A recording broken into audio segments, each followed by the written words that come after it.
जतो को जिसु मारांग इन आपरेन विशाल और ईश्वर जीवत कथा एपिसोड रे जतो हड़ आतांगे पिया और जोहार आपे कना तीन दो विशेष बुन गपाल मरावा अडी आयमा हड़ा मुचाते छे बुन आजम कदा अबो तो कुंता बुन कना विदेशी धर्म को अपनार कदा से विदेशी कना को निये बाबत ते चे सरी अबो तो बुन विदेशी कना निये बाबत ते आदो ना बुन नाम किया एफएससी को लगी चिट्ठी दोसरा हटिंग और 19 कली ओंडे दो नोंकाय मेंदा पढ़ाव अंजम बुन मेंदाय आदो उपरिय और विदेशी और दोपे बांग कना मेनखान सनत को तुलुई साव पंजा को और ईश्वर घरोज रन को गी आमेन इरन दुलड़िया बुझा मिश्रा को तीन नोंडे दो नोंकाय दा अबु दो उपरिय से विदेशी को और तो बुन बांग कना जखन की जिसु मसीह बुन नाम किदी पर अबु दो बुन मेन दड़ी जे बासिंदा कना बुन सरीगी उनको ओका को रोड़े कान ओना दो ठीक को रोड़दा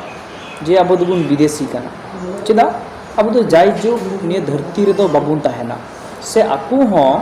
निये धरती रेन जायजु दो बाकु ताहेना मेनखान उनको हुदिस मुदिस दो खाटो गिते उनको दो निकान कथा को रोड़ेदा अबु दो सब समय बुन ध्याना अबु दो बुन उपरिय से और विदेशी दो बुन बांग कना मेनखान अबु दो बुन सिरमा राज रे मिटेन सदस्य से मिटेन नागरिक कना बुन और ओना तिने धरती भोर दो अबु दो बुन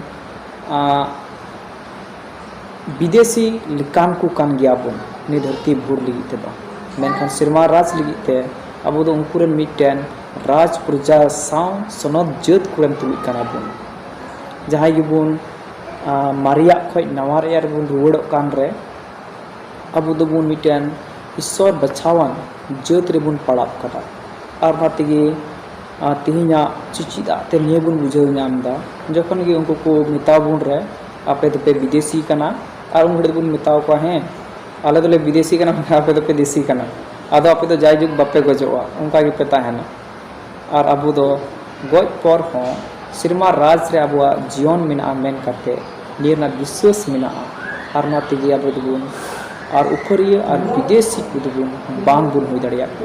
ईश्वर नि कथा रे गणो और भर बुन मा जतो हड़ गे जोहार।